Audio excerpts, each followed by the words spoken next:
జాగా కనిపిస్తే చాలు అక్రమార్కులు రెచ్చిపోతున్నారు. నకిలీ పత్రాలు సృష్టించి కోట్ల రూపాయల విలువ చేసే భూములను కబ్జా చేస్తున్నారు. ఈ క్రమంలోనే రెవెన్యూ శాఖలో అవినీతి అక్రమాలు పెరిగిపోతున్నాయి. లక్షల్లో డబ్బులు దండుకొని ఏకంగా భూ రికార్డులను సైతం ట్యాపరింగ్ చేస్తున్నారు. నకిలీ పత్రాలు సృష్టించడం, అన్ని సక్రమంగా ఉన్న భూ యజమానులకు తీరని అన్యాయం చేయడం, వివాదాలలో ఉన్న భూములు కొలిక్కి రాకముందే పెద్ద మొత్తంలో డబ్బులు దండుకొని వేరొకరికి గిట్టుబెట్టడం వంటివి మేడ్చల్, మల్కాజ్గిరి జిల్లాలో తరచూ వెలుగు చూస్తున్నాయి.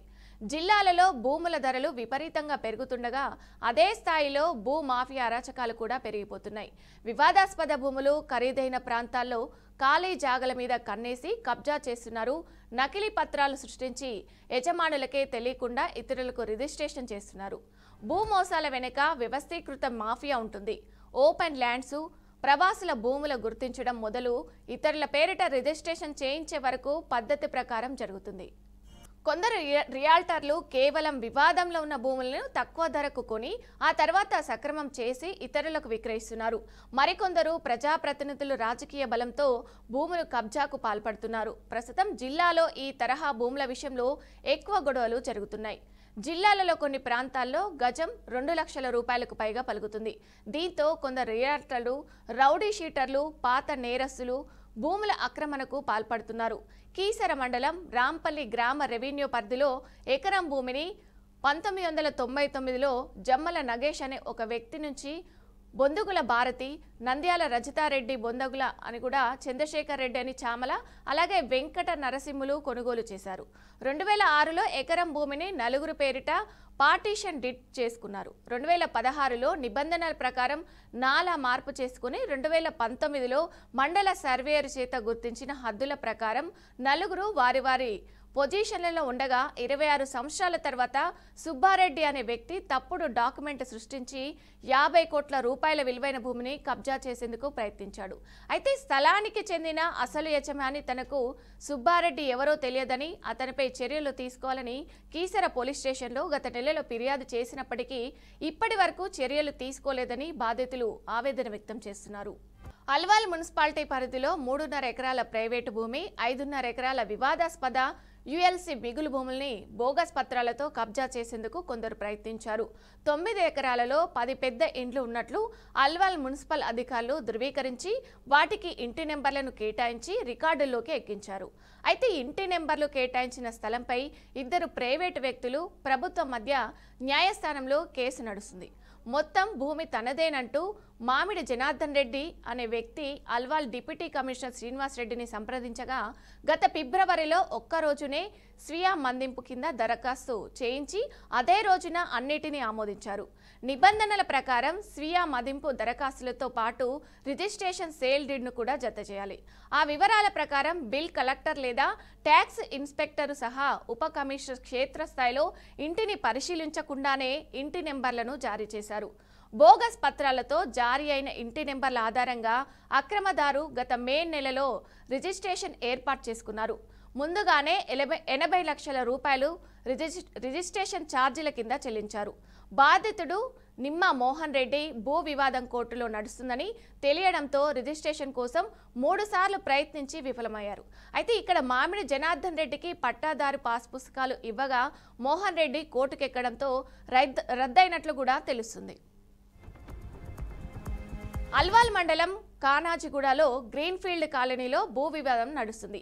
దీంతో అక్కడక్కడ ఖాళీ స్థలాలు మిగిలి ఉన్నాయి. ఇదే అదునుగా భావించిన సింగిరెడ్డి మోహన్ రెడ్డి, సింగిరెడ్డి సంజీవారెడ్డిలు లేఅవుట్లు వేసి ఫ్లాట్లు విక్రయిస్తున్నారు. సర్వే నెంబర్ 385లో తమకు స్థలం ఉందంటూ దాదాపు 3 ఎకరాల భూములను వేర్వేరుగా బోగస్ పట్టాదారు పాస్ పుస్తకాలను తీసుకున్నారు. ప్లాట్ల కొనుగోలుదారులు కోర్టును ఆశ్రయించడంతో పోస్ట్ కార్డును రద్దు చేశారు. అయినా ఆ భూమి కబ్జాదారుల ఆధీనంలోనే ఉండడం రెవెన్యూ అధికారుల అవినీతికి కూడా అద్దం పడుతుంది. అల్వాల్ మండలం తహసీల్దారు నాగరాణి ఉన్నప్పుడు పాస్బుక్లు ఇవ్వడం పలు అనుమానాలకు తావిస్తుంది. ఆమె హయాంలో మండలంలో ఎన్ని పాస్బుక్లు జారీ అయ్యాయో సక్రమంగా దర్యాప్తు చేస్తే మరిన్ని భూ కుంభకోణాలు బయటపడే అవకాశం ఉందని కూడా పలువురు అభిప్రాయం వ్యక్తం చేస్తున్నారు.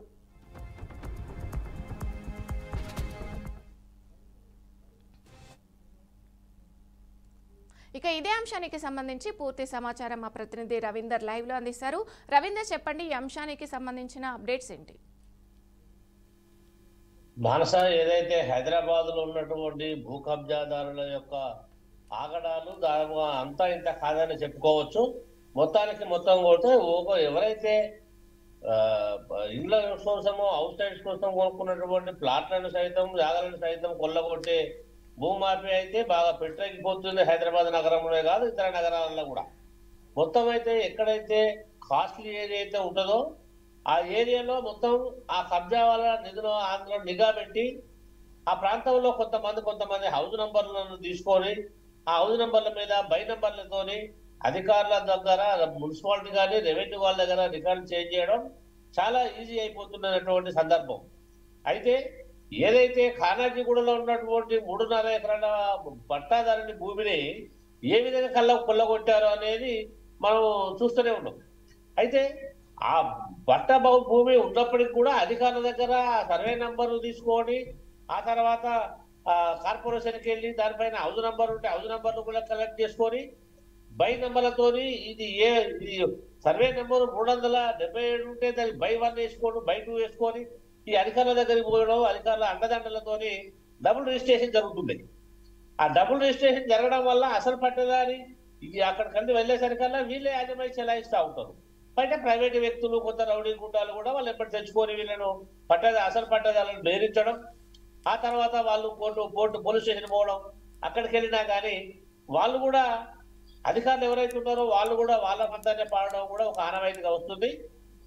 అసలు పట్టేదానికి న్యాయం జరగడం లేదు. ఆ తర్వాత డిపార్ట్మెంట్ వాళ్ళు కూడా మీరు సివిల్ మ్యాటర్ కోర్టు బోర్డు అంటే అతనే వెళ్ళి డబుల్ రిజిస్టర్ చేసుకున్న వ్యక్తి మాఫీ అని మళ్ళీ కోర్టుకి వెళ్ళి ఇంజక్షన్ తీసుకోవడం, ఇంజక్షన్ ఆర్డర్ వీళ్ళకి పంపడం, ఆ తర్వాత ఈ కాపీ తీసుకొని మళ్ళీ వీళ్ళు వెళ్ళడం, ఇట్లా జరిగి అప్పుడు ఆర్డర్ తీసుకోవడం వారిని ఆపుకోవడం. అయితే మొత్తంగా కూడా అసలు పట్టేదారుని లూటీ చేస్తూ ఈ అధికారుల అండదండలతోని పొలిటికల్ అండదండలతోని భూ మాఫియా మాత్రం హైదరాబాద్ లో పెట్టలేకపోతుంది. ప్రభుత్వ భూములు అనుకోవచ్చు, ఇంకే మన వరుస కథనాలు ఏదైతే మన బిఆర్ న్యూస్ కు బాధితుల వరద కొల్లాకి వస్తుంది చెప్తున్నారు వచ్చి. ఎందుకంటే మన ప్రజల పక్షాన ఉంటున్నాం, ప్రజల యొక్క ఆ ఆర్జీని స్వీకరించి అది నిజాలు తెలుసుకొని మనము ప్రజలు దాన్ని అధికారులకు తెలుసుపరుచుకునే విధంగా మనం ముందుంటున్నాం. మన ఛానల్ ఆ ప్రజల సేవకు భావానికి అని వాళ్ళు భావించి మన రావడం జరుగుతుంది. అయినప్పటికీ అధికారులు ఏ మేరకు చొరవ తీసుకోవడం లేదు. తప్పుడు రికార్డు సృష్టించిన వ్యక్తులపైన చర్యలు లేవు.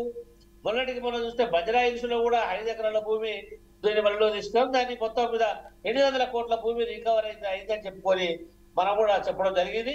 అట్లాగే హైదరాబాద్ లో ఎక్కడ చూసినా నాలాలు కానివ్వండి, చెరువులు కానివ్వండి, ఎక్కడికెక్కడ ఎకరాలకు ఎకరాలు కబ్జాలు చేస్తున్నారు. అటు వ్యక్తుల పైన చర్యలు అధికారులు తీసుకోవాల్సి ఉండగా అధికారులే వాళ్ళ వంత పడడంతో పబ్లిక్ ఒక ప్లాట్ కొనాలన్నా ఒక జాగా తీసుకొని ఖాళీగా ఉండాలన్నా భద్రత లేకుండా పోతుంది. అంటే అలాంటి వ్యక్తుల మాఫియా పైన గత ప్రభుత్వ టైంలో ఈ మాఫియా బాగా పెట్టయిపోయి అధికారులు అండదండలతోనే ఈ అంతా పెట్టయిపోతున్నది. అధికారుల పైన చర్యలు ఏ విధంగా ఉంటాయి, మరి వీళ్ళకి ఏ విధంగా న్యాయం జరుగుతుంది అనేది కూడా మనం పబ్లిక్ అంతా ఆందోళన వ్యక్తం చేస్తున్నారు. మానస రైట్, థ్యాంక్ యూ రవీందర్.